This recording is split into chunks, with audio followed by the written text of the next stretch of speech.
Hi, welcome to the Lumiere channel, and welcome to your 26th and 27th of May. We're so close to the ending of May. My goodness. We're going to be welcoming June soon. 26th and 27th, please. We're still working with the same deck that we worked with yesterday and the day before. The elders have things to say. I'm here for it. Alright, 26 and 27, I please have guidance for our highest good and the highest good of all. For the person, the beautiful person watching this. To y'all who put these in the background, I appreciate you. Hugs and kisses. How do I do a kiss? Is that... I don't know how that translates. I often embarrass myself when I listen to my recordings again, and I'm just like, oh god, delete yourself, Luz. Okay. 26th for 27th. And 27th, right? I hope so.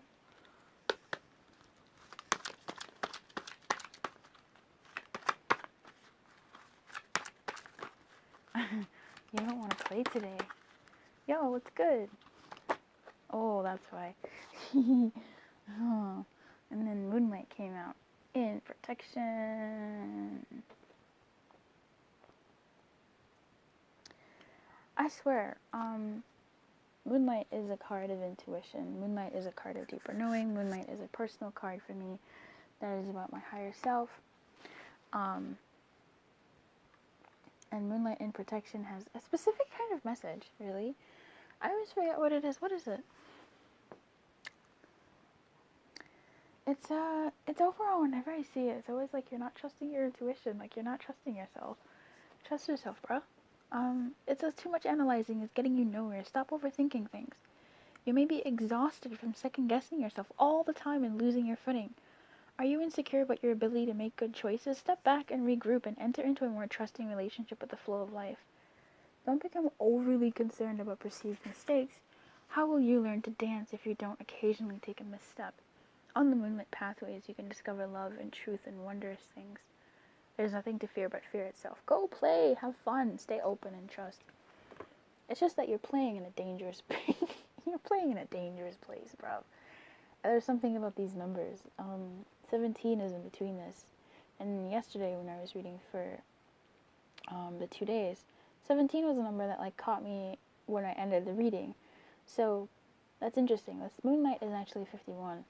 But it reads as 15 here. And then this is 19. And I believe the number in between these two is 17. There's something about 17. I don't believe it's a deck thing. 17 is about flexibility and the wisdom of the oracle. In this deck, 17 is... Who's 17? Is about the ghost lands, past and present. There's something about 17. 17 has to mean something to somebody. Maybe it's the 17th of May. I don't know. Okay, let's get into it.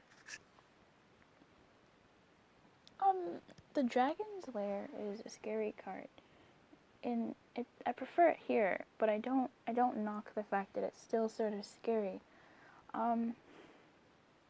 It's different from goblins in that goblins is like internal. This is also internal. This used to be my shadow card. When this popped up, I was like, oh, your shadow's acting up.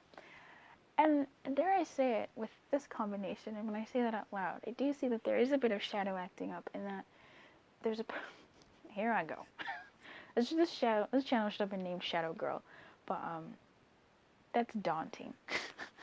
I would never have named it. Shadow Girl is totally the opposite of Lumiere. Girl.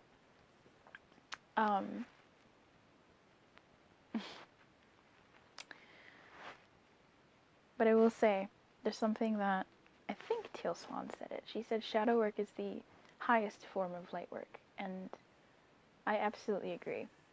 There's something, how do I even describe this? Your intuition is being, not blocked, but I'm going to use that, like, just mundane term. Your intuition is being stifled. by your fear or it's not even a fear, is it? By like your doubts. Duh. Right? Like, duh. You're doubting yourself about something, or you're confused about something, you're overthinking about something, but it's almost like it's not a bad thing to think. Of course, I would say that, being who I am as a person. Thinking is my bae. But it's not a bad thing to think. I just feel like you're thinking in the wrong direction.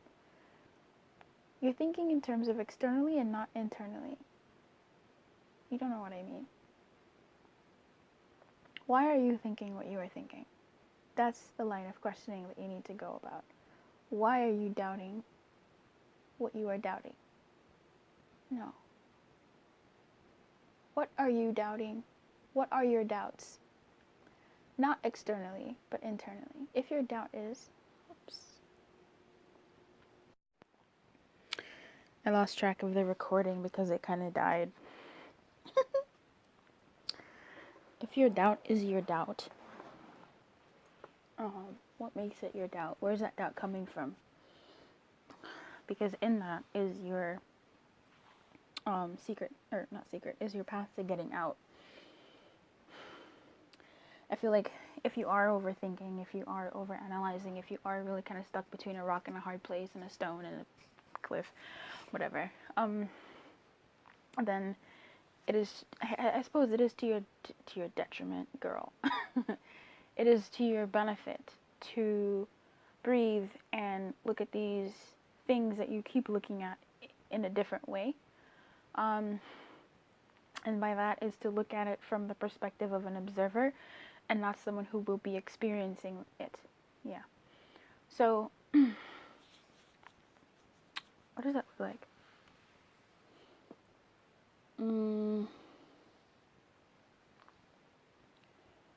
This looks like, if you have doubts, okay, so let's say you're applying for jobs, yeah? Let's say that you are going for work. I don't know what the difference is. If you are going for work, you're applying for jobs, and you become a little bit crippled in applying for these sort of big roles or big jobs or going for that big client or swiping right on that really attractive person. Basically sort of this out of your league type thing, I guess.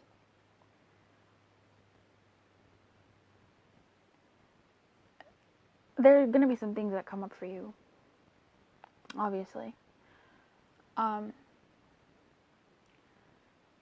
Look at those things. Not from the perspective of, yes, I'm less than, or yes, I suck, or yes, I don't have the credentials, but look at it from the perspective of, this is so basic, and I don't like it, but why is this person out of your league? Why is this job or position or client or move out of your league? Why isn't it good enough for you? Why aren't you good? Why aren't you good enough for it? Why can't it be you? Like, why not you? You know? Why do you have to be single for the rest of your life? Or why do you have to be damned to being in loveless relationships? Or why do you have to be the one to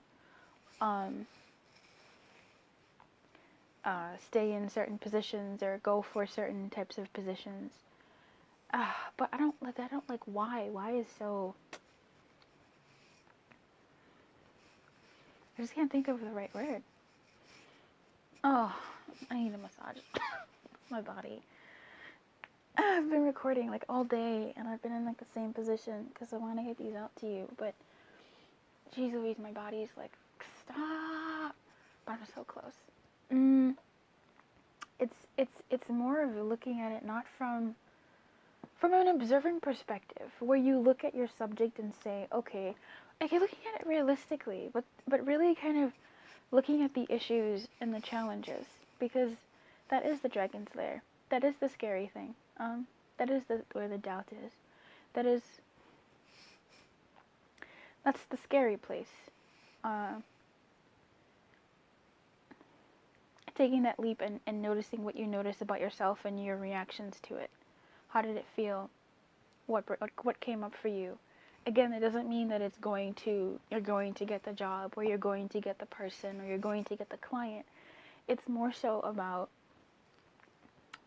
breaking through that shadow barrier where those doubts and where those thoughts and where that danger zone comes from within you. Does that make sense to you?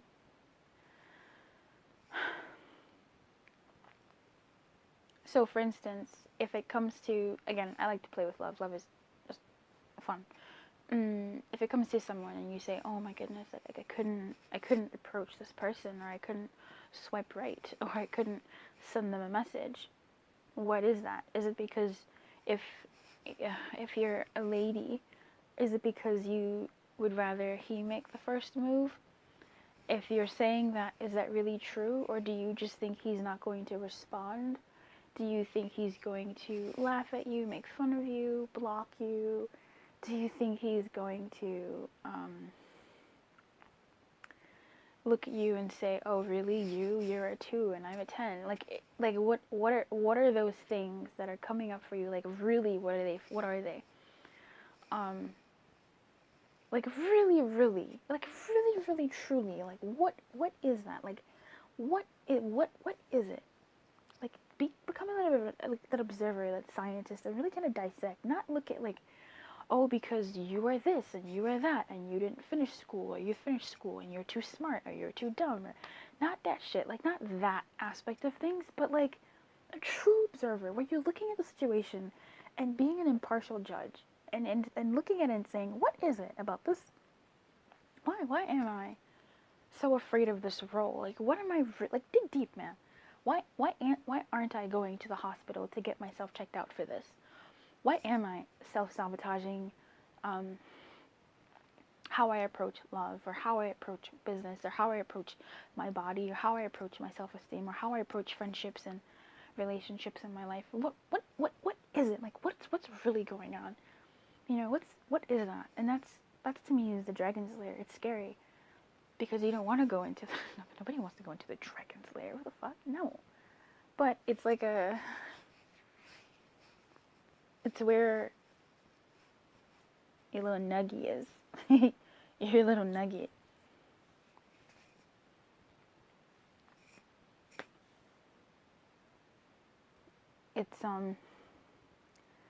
It's a part of you that is coming up constantly in the form of analyzing, overanalyzing, overthinking, over, too much. Because it's a part of you that's actually waving its flag to you, asking for you to look at it, asking for your attention, begging for your attention to look at it. So, look at it.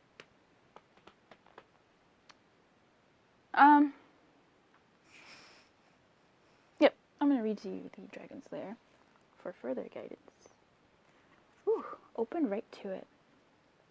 You are always protected and divinely directed. You have a remarkable internal warning system that lets you know when things are out of alignment.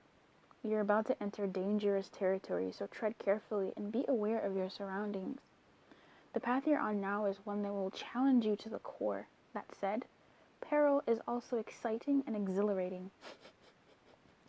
Like the danger you feel before you enter a new relationship, knowing that you'll be changed forever. A life lived fully isn't lived only in safety. A new experience is calling to you, one that will test your courage. The choice is yours, but there is greater value in risk-taking than remaining unchallenged. New territories are waiting to be discovered. And this could definitely be in the waking world, right? Where you are like straight up going to cross a threshold and apply for and get something, or not get something, or something quite physical and three-dimensional happening in the real world, the waking world. But the story I decided to go with was a more is it metaphysical? I don't know. More intuitive, more psychic, more mental, shadowy aspect of it. you know,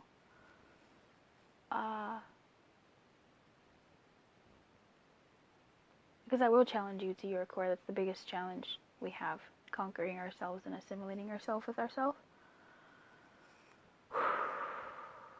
Yeah. That's nice, though. Keep your light on and good luck.